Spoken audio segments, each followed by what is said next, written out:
유월절 전에 예수께서 자기가 세상을 떠나 아버지께로 돌아가실 때가 이른 줄 아시고 세상에 있는 자기 사람들을 사랑하시되 끝까지 사랑하시니라. 마귀가 벌써 시몬의 아들 가룟 유다의 마음에 예수를 팔려는 생각을 넣었더라.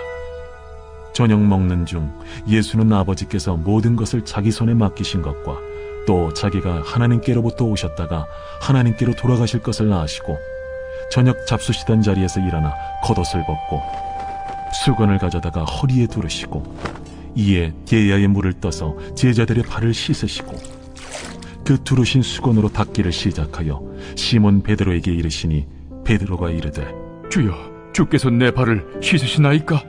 내가 하는 것을 네가 지금은 알지 못하나 이후에는 알리라. 내 발을 절대로 씻지 못하시리이다. 내가 너를 씻어주지 아니하면 네가 나와 상관이 없느니라. 주여, 내 발뿐 아니라 손과 머리도 씻어주옵소서. 이미 목욕한 자는 발밖에 씻을 필요가 없느니라. 온 몸이 깨끗하니라. 너희가 깨끗하나 다는 아니니라. 이는 자기를 팔자가 누구인지 아심이라. 그러므로 다는 깨끗하지 아니하다 하시니라.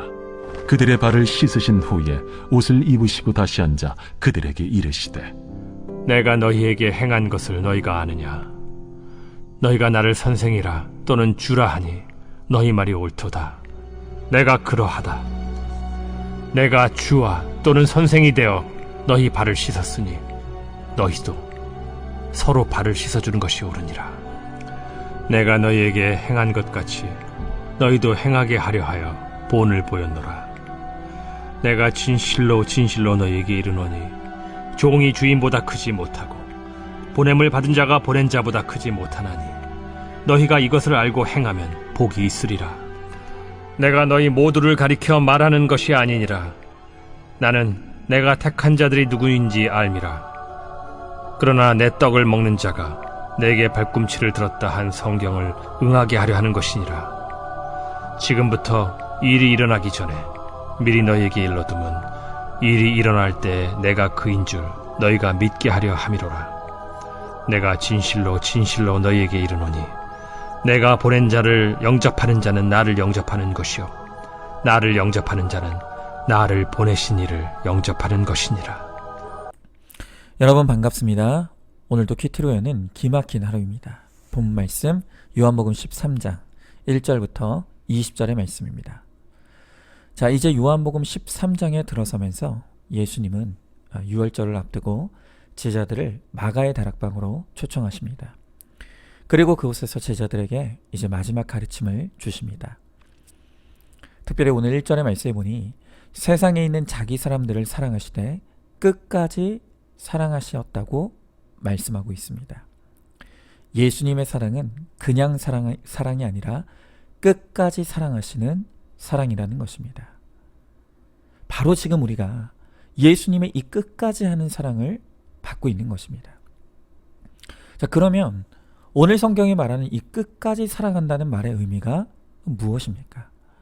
오늘은 이 끝까지 사랑한다는 말의 의미를 우리가 함께 묵상해 보기를 원합니다.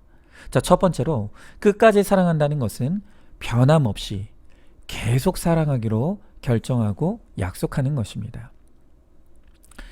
저도 개인적으로 이제 결혼한 지 10년 차가 되었습니다. 그래서 먼 과거 일이 되고 있지만 과거에 저도 제 아내와 결혼식을 아주 멋지게 올렸었습니다. 또 가끔 이제 결혼의 주례자로 그렇게 서기도 합니다. 그런데 적어도 이 기독교 예식에 있어서 이 결혼의 순서에 빠지지 않는 것이 있는데요. 그것이 바로 결혼 서약입니다. 주례자는 늘 신랑 신부에게 이렇게 묻죠.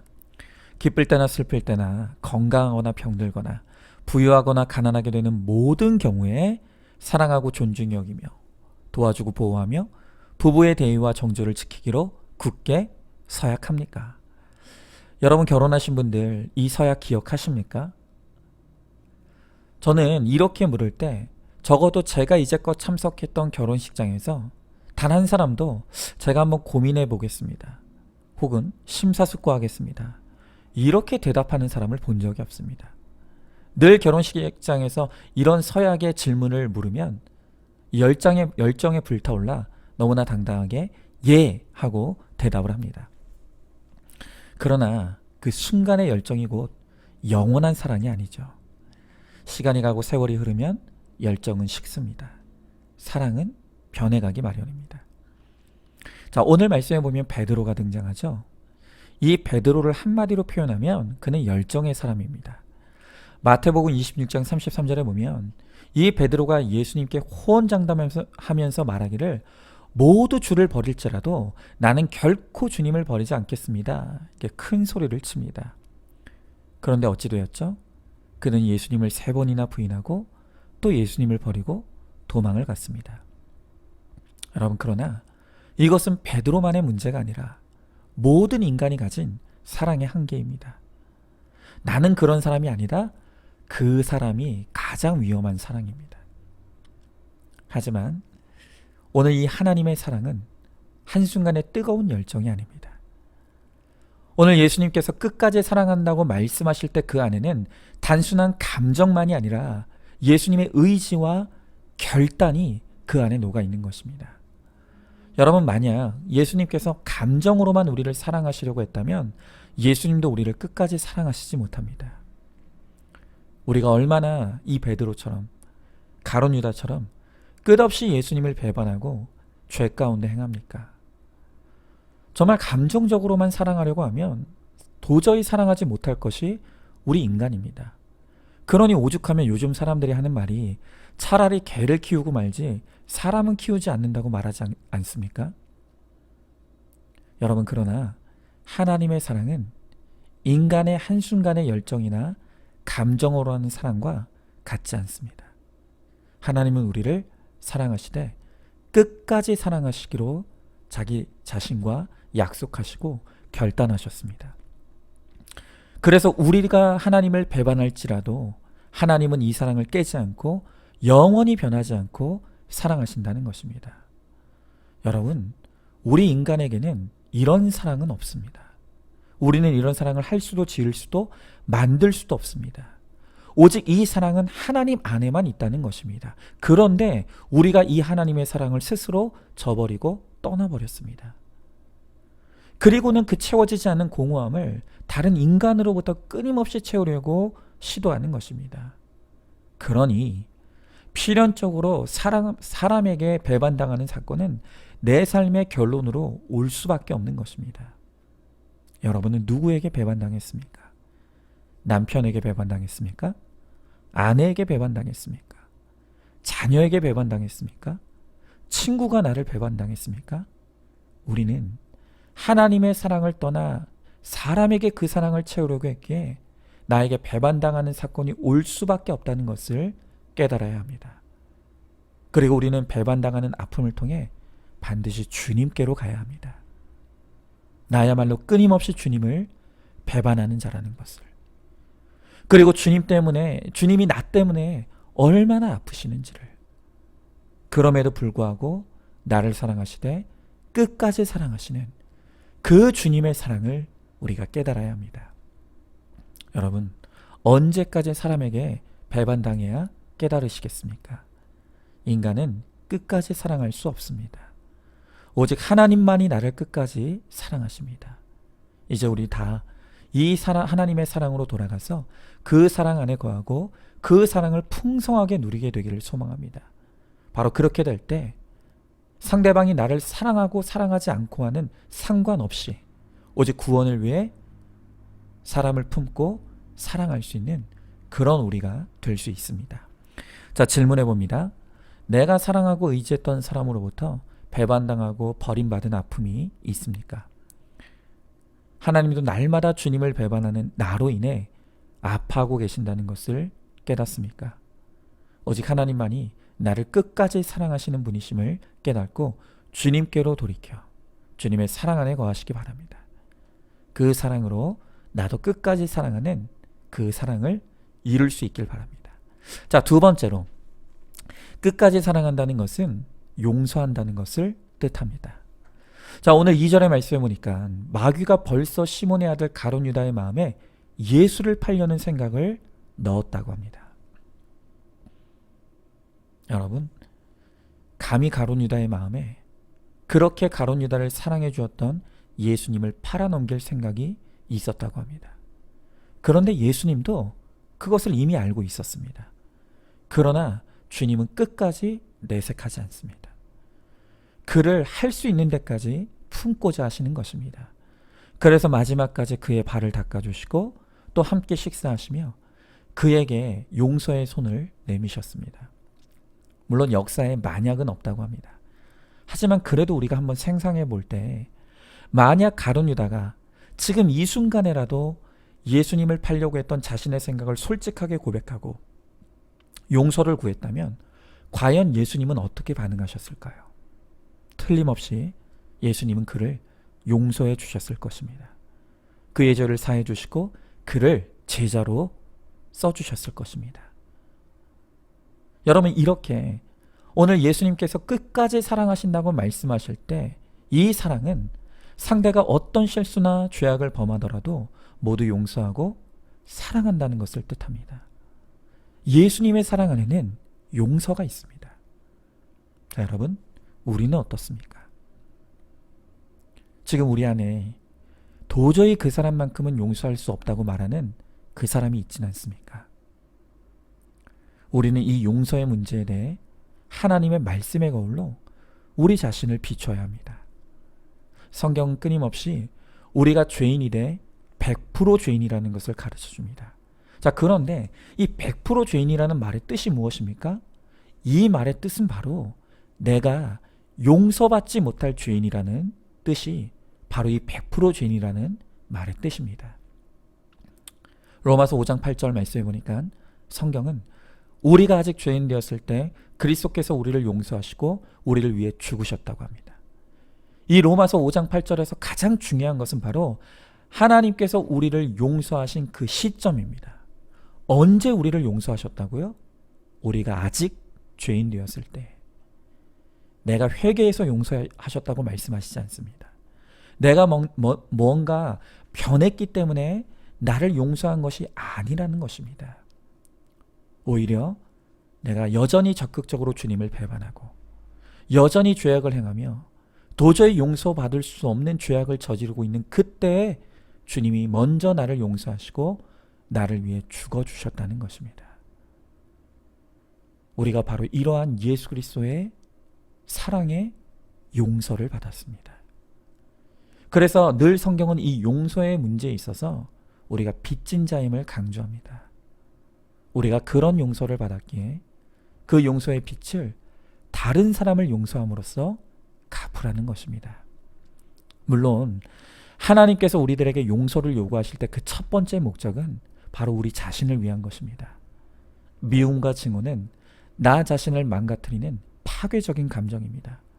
그래서 하나님은 나를 보호하시기 위해서 미움의 노예가 되지 말라고 말씀하시는 것입니다. 그러나 분명한 것은 나도 과거에 용서받지 못할 100% 죄인이었다는 사실입니다. 그런 100% 죄인인 나를 위해 주님이 먼저 죽으시고 먼저 나를 사랑하심으로써 우리가 구원받은 하나님의 자녀가 된 것입니다.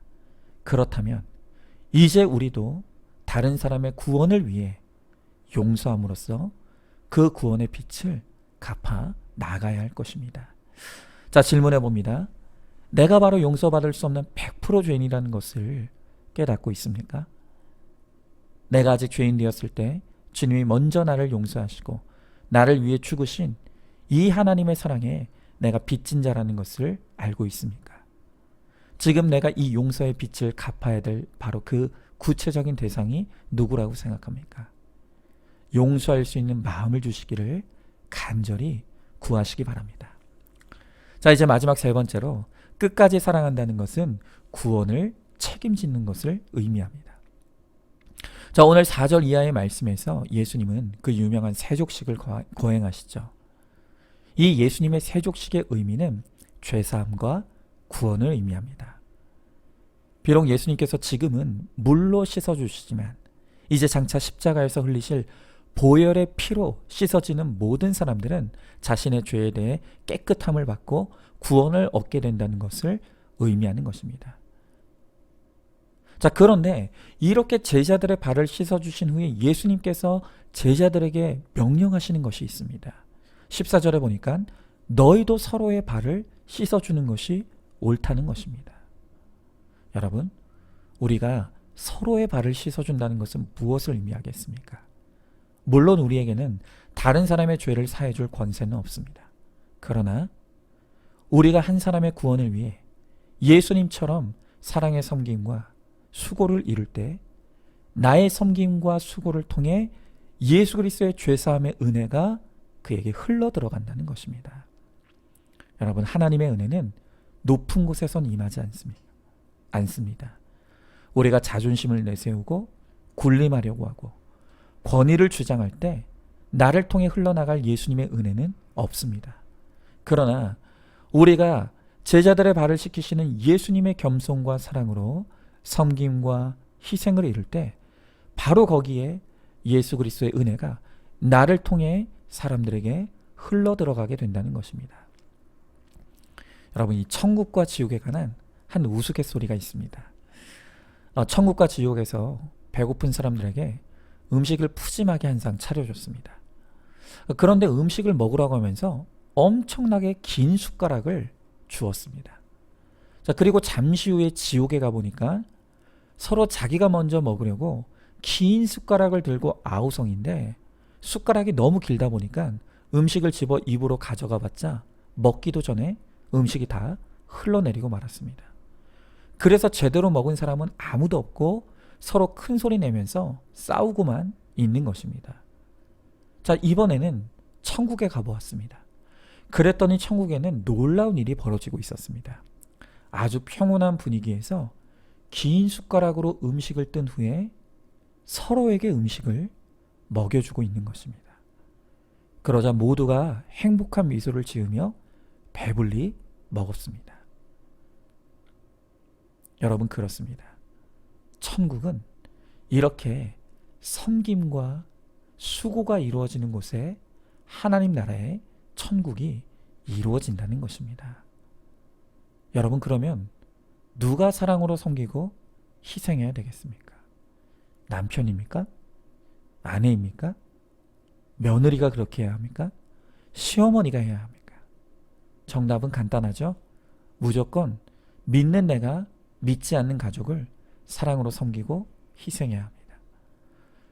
그럼 함께 믿는다면 누가 먼저 해야 됩니까?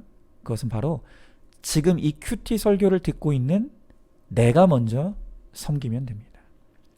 말씀이 먼저 들리는 사람, 더 믿음 좋은 사람이 먼저 섬김의 자리에 들어가 희생해야 합니다. 그리고 무엇보다 구원을 위해 섬기고 희생하되 예수님처럼 끝까지 해야 합니다.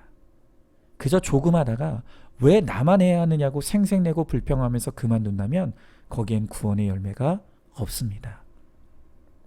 여러분, 예수님은 사랑하시되 끝까지 사랑하셨다고 합니다. 구원을 위한 사랑은 이렇게 인내와 수고가 요구됩니다. 예수님도 구원을 위해 이렇게 인내와 수고로 사랑하셨다면 우리는 어떻겠습니까? 우리도 예수님의 본을 받아 사랑하되 끝까지 사랑하고 구원을 위해 섬기고 희생함으로 마침내 나의 끝까지 하는 사랑을 통해서 아름다운 구원의 열매를 맺게 되는 저와 여러분 우리 모두가 될 수 있기를 간절히 소망합니다. 자, 질문해 봅니다. 왜 나만 희생해야 되느냐고 생색과 불평을 쏟아내고 있지는 않습니까? 네가 먼저 섬기라고 서로에게 요구만 하고 있지 않습니까? 가정천국은 내가 먼저 섬김의 자리에 들어갈 때 시작된다는 것을 깨달으시기 바랍니다. 구원을 위한 섬김을 이루되 끝까지 이루므로 마침내 가정의 구원을 이루는 우리 모두가 되기를 소망합니다. 자, 오늘도 3월 15일 보석상자입니다.